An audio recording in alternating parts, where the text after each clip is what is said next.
Hello friends, स्वागत है आप सभी का स्टॉक मार्केट की टेक्निकल एनालिसिस क्लास में। तो आज हम लोग कुछ डिस्कस करने वाले हैं, कुछ चार्ट के बारे में, आपको चार्ट रीडिंग के बारे में बताएंगे और कैसे साइकोलॉजी काम करती है और किस तरीके से ऑपरेटर जो है एक रिटेलर से माल उठाता है और उसको ले जाके ऊपर बेचता है, और रिटेलर लोग डर के मारे कहाँ पर एग्जिट कर देते हैं और जहाँ उनको एग्जिट नहीं करना चाहिए वहाँ एग्जिट कर देते हैं, और ये गलती बार बार कर देते हैं। तो ये साइकोलॉजी का पार्ट है और ये साइकोलॉजी वो लोग को ज़्यादा दिक्कत करती है जो लोग मार्केट में नए होते हैं या जिन लोग को मार्केट में एक्सपीरियंस नहीं होता है। तो चलते हैं, जैसे हमने ये इन्फोसिस का चार्ट लगाया है और इन्फोसिस के चार्ट पे अगर हम लोग देखते हैं तो कल क्या हुआ है कि मार्केट में एक अच्छा खासा गैप डाउन हुआ है फ्राइडे को। तो यहाँ पे कुछ न्यूज़ थी और रिजल्ट अच्छा था, उसके बावजूद यहाँ पे अच्छा खासा एक गैप डाउन ओपनिंग देखने को मिली है। तो ऐसा कुछ भी दिक्कत नहीं है, बस ये है कि एक यहाँ पे कंपनी के द्वारा कुछ स्टेटमेंट दिया गया और वहाँ पे लोगों ने मतलब ओवरनाइट माल बेचा गया।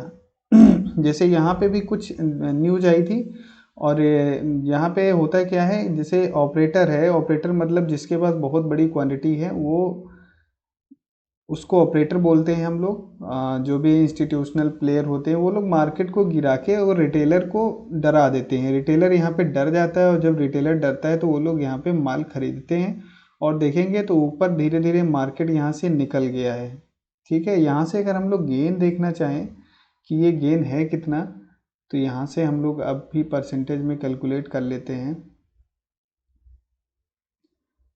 ये मान के चलते हैं करीब करीब 25 से 20% का गेन यहाँ पे मिला हुआ। तो ये 20% का गेन अगर मिल जाता है, मान के चलते हैं 2 3 4 महीनों में, तो कोई दिक्कत नहीं है। 2 महीनों में देखो, अप्रैल से अप्रैल मई जून जुलाई 3 महीने मान के चलते हैं यहाँ, तो इतने दिन में अगर 20-25% रिटर्न बना ले रहे हैं तो क्या दिक्कत है उनको। फिर से वही चीज़ दोहराई गई है और यहाँ पे कोई दिक्कत नहीं है, फंडामेंटल ऐसा कुछ अर्निंग वगैरह में कोई भी कुछ भी कमी नहीं आई, लेकिन फिर भी यहाँ पे गैप डाउन हुआ है। तो यहाँ पे जो रिटेलर होंगे वो बहुत सारे रिटेलर यहाँ पे सेल करके निकल गए होंगे, या जो लोग ऐसे ही इस रैली में को मिस किए थे, ये रैली जब ऊपर जा रहा था तो ये लोग बाइंग करना चाह रहे थे, तो उन लोगों ने बाई नहीं कर पाए होंगे किसी भी कारणवश, वो इस गिरावट में भी हिम्मत नहीं करेंगे कि बाई कर लें या नहीं करें, जबकि ऐसा नहीं करना चाहिए। जब मार्केट बढ़ रहा होता है तब आप बाई करने के लिए किसी स्टॉक को सोच रहे होते हो, और जब वो गिर गया है तब तो आप बाई करने के लिए मतलब बाई कर लेना चाहिए। लेकिन ऐसा जनरली रिटेलर ट्रेडर नहीं कर पाते हैं। जैसे हम लोग अभी रिटेलर में ही काउंट कर किए जाते हैं, और जो लोग नए हैं या मार्केट में नॉलेज नहीं है ज़्यादा, तो वो लोग यहाँ पे एग्जिट कर जाते हैं और बाई नहीं कर पाते हैं। और फिर क्या होता है, धीरे धीरे यहाँ से देखते हैं तो स्टॉक प्राइस कुछ ऐसे वो लोग नीचे लेके आएंगे, थोड़ा दिन यहाँ पे हो सकता है वेट करें, फिर ऊपर धीरे धीरे लेके जाएंगे, तो यहाँ से भी 20 25 50% तक गेन दे देगा आराम से। अगर हम लोग एग्जांपल देखना चाहें तो एग्जांपल हम अभी आपको एकदम रिसेंट का एग्जांपल दिखाते हैं CDSL में, जहाँ पे ऑपरेटर ने यहाँ पे गैप डाउन किया था, मुझे याद है। और यहाँ पे क्या हुआ था, ये काफ़ी अच्छा, देखो यहाँ से फेज बना था, काफ़ी अच्छा था, यहाँ से ये ऊपर गया था और यहाँ कंसोलिडेशन करने के बाद ब्रेकआउट हुआ था यहाँ पे। फिर ये अचानक क्या होता है, यहाँ पे मार्केट था और यहाँ से एकदम गैप डाउन ओपन हुआ था। गैप डाउन ओपन कितना हुआ था अगर हम लोग देखते हैं यहाँ से, तो इसका अगर हम ओपन प्राइस लेते हैं, क्लोजिंग प्राइस ले लेते हैं तो 1050 के आसपास, और इसका ओपन प्राइस कितना है, इसका ओपन प्राइस है 1000। तो 50 से 60 पॉइंट यहाँ पे गैप डाउन ओपन करा के, तो जो भी रिटेलर लोग थे यहाँ पे डर के हमारे पोजीशन एग्जिट किए, और देखो यहाँ से काफ़ी अच्छा मूव हुआ। ठीक है, अभी इसको कैसे हम लोग पकड़ सकते हैं या कैसे आप इसको कैच कर सकते हैं, इसके बारे में भी बात करेंगे, लेकिन पहले हम लोग एग्जाम्पल देख लेते हैं कि किस तरीके से होता है, ऑपरेटर आपको किस तरीके से फंसाता है और माल उठाता है। देखो IDFC का चार्ट दिखाते हैं आपको, बहुत कुछ समझ में आएगा यहाँ से। मैं इसको वीकली टाइम फ्रेम कर लेता हूँ। अभी देखोगे यहाँ पे वीकली टाइम फ्रेम में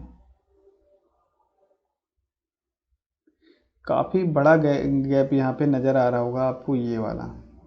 ये यहाँ पे अगर हम लोग स्टॉक देखते हैं तो यहाँ पे स्टॉक था हमारा करीब 92-93 के आसपास, और यहाँ पे जब ओपन हुआ था तो ये ओपन हुआ था 80 रुपये के पास, यानी 10 से 12 पॉइंट की गिरावट, मतलब गैप डाउन ओपन होने के बाद, गैप डाउन ओपन होने के बाद भी यहाँ पे देखो माल उठाया गया, और माल उठाने के बाद ये देखो ऊपर शूट कर गया, प्राइस ऊपर निकल गया। तो यहाँ भी रिटेलर लोग क्या किए होंगे, जो भी जिनको भी था 10-12 रुपये, अगर गैप डाउन ओपन होता है 100 रुपये का स्टॉक, 90 रुपये का, तो रिटेलर लोग डर के मारे अपनी पोजीशन वहाँ एग्जिट कर देते हैं, ठीक है। और उसी का फ़ायदा जो है उठाते हैं बड़े प्लेयर, और वो लोग वहाँ पे माल उठा लेते हैं, उसके बाद ये ऊपर स्टॉक निकल जाता है, ठीक है। तो कुछ इसी तरीके से इन्फी और देखेंगे, और जो भी आईटी सेक्टर में हो रहा है कुछ इसी तरीके का ये सब ऐसा माहौल बनाया जा रहा है। तो अगर हम लोग देखते हैं यहाँ पे एक टेक महिंद्रा का चार्ट लगाते हैं हम लोग, अभी इसके बारे में साइकोलॉजी दिखाते हैं आप लोग को टेक महिंद्रा में।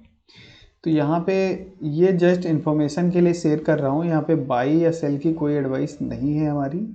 अगर आप बाई और सेल करते हैं तो ये आपका ही रिस्क होगा। मैं सिर्फ एक चीज़ आपको दिखाने का कोशिश कर रहा हूँ कि किस तरीके से हम लोग की साइकोलॉजी मार्केट में काम करते करते धीरे धीरे इम्प्रूव होती है। देखो यहाँ पे मार्केट जो है अब गया था, ठीक है, यहाँ से ब्रेकआउट करके ये, ठीक है, ऊपर जा रहा था। तो हम लोग की क्या साइकोलॉजी थी, ये कहीं अगर नीचे हम लोग को मिल जाए तो हम लोग इसको बाई कर लें, क्योंकि काफ़ी प्राइस बढ़ चुका था और बहुत सारे लोगों ने यहाँ पे बाई किया भी होगा, ठीक है, इसको देख के यहाँ पे बाई किया भी होगा। अब हुआ क्या, नेक्स्ट डे देखो प्राइस गैप डाउन ओपन हो गया, अब लोग इसको यहाँ पे बाई करना प्रेफर नहीं करेंगे। रिटेल ट्रेडर की बात कर रहा हूँ, जो साइकोलॉजी होती है, वो लोग यहाँ पे बाई नहीं करेंगे, ये सोचेंगे अगर प्राइस और नीचे आ गया तो, और नीचे आ गया तो, और नीचे आ गया तो, ऐसे ही सोचते रहेंगे, और ये प्राइस यहाँ से ऊपर और निकल जाएगा ऐसे, ठीक है। एक्चुअल में ये क्या हो रहा है, ये रीटेस्ट इसको बोलते हैं टेक्निकल एनालिसिस की भाषा में हम लोग। यहाँ पे वीकली टाइम फ्रेम अगर हम लोग चार्ट लगाते हैं तो दिखाते हैं आपको।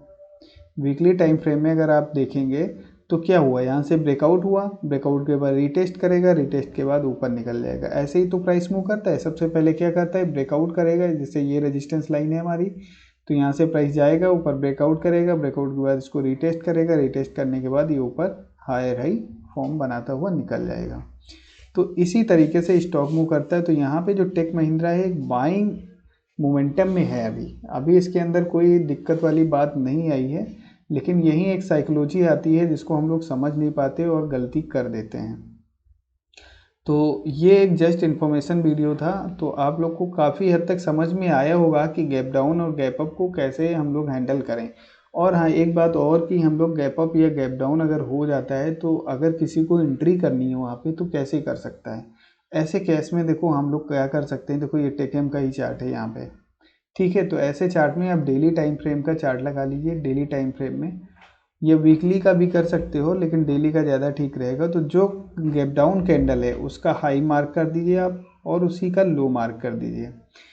अगर कैंडल आप बाई करना चाहते हो तो अगर कैंडल उसका हाई क्रॉस कर रहा है और हाई के ऊपर क्लोजिंग मिल गया है तो आप उसी का लो लगा के आप बाइंग कर सकते हो। ये इससे क्या होगा, आप जो भी बड़े प्लेयर हैं उनके साथ आपकी पोजीशन बन जाएगी, क्योंकि उनका अगर बाइंग का प्लान है यहाँ पे इस कैंडल के ऊपर आप बाई कर लीजिए और इसी कैंडल का नीचे का लो का ऐसे लगा दीजिए। उसके बाद आप अपनी पोजीशन को आराम से होल्ड कर सकते हैं बिना किसी दिक्कत के। और देखो यहाँ से आराम से प्राइस 1050 से आराम से ऊपर तक चला गया प्राइस। ऐसे अगर हम लोग IDFC में बात करें तो IDFC में देखो आपकी एंट्री किस तरीके से होनी चाहिए थी, ठीक है। देखो गैप डाउन की ये वाली पहली हमारी कैंडल थी, ये इसका हाई और ये इसका लो, ठीक है। तो यहाँ पे अगर हम इसका लो लगाते हैं तो अगर देखो तुरंत अगर उसके पास स्विंग है, जैसे गैप डाउन के पास तुरंत एक स्विंग है, तो हम लोग क्या करेंगे, प्रेफर करेंगे कि उसका स्विंग का जो स्टॉप लॉस हो वो लगाएं। तो इस केस में आपका SL यहाँ पे रहेगा, ठीक है। इन्फी में वहाँ पे भी हम लोग उसका स्विंग ही ले लेंगे। स्विंग वहाँ पे हम लोग ऐसे लगा सकते हैं जैसे हम लोगों ने यहाँ पे बात किया था। तो एक ये स्विंग था यहाँ पे, यहाँ पे एक स्विंग था, तो इसका भी ऐसा लगा सकते हैं। लेकिन देखो पहली कैंडल का लो बहुत नीचे है, तो हम लोग पहली कैंडल का ही लो यहाँ पे ले लेते हैं, ठीक है। लेकिन अगर पहली कैंडल का लो और जस्ट बाद अगर उसका स्विंग है वहाँ पे, यहाँ इस केस में हम लोग थे, यहाँ पे इस केस में, तो यहाँ पे हम लोग स्विंग, उस स्विंग क्या होता है, मतलब जहाँ पे यू टर्न ले रही है मार्केट, ऐसे देखो यू टर्न ले रही है यहाँ पे, तो यहाँ का एसएल हम लोग फॉलो करेंगे। और उसके बाद देखो मार्केट ऊपर निकल गया है, तो जैसे ही उसका हाई क्रॉस करता है आप लोग की एंट्री हो जाएगी। तो इस तरीके से हम लोग गैप डाउन को डील कर सकते हैं। और गैप डाउन होता है तो ज़्यादा घबराने की टेंशन नहीं होती, अगर स्टॉक आपका अच्छा है तो आप उसमें बने रह सकते हैं। तो आशा करते हैं कि ये जानकारी आपको काफ़ी अच्छी लगी होगी और कुछ नया सीखने को मिला होगा। तो इस वीडियो में इतना ही। और हाँ, वीडियो अगर अच्छी लगी है तो आप लोग लाइक ज़रूर कर दीजिएगा और चैनल को सब्सक्राइब करके बेल आइकन ज़रूर दबा दीजिएगा। Thank you.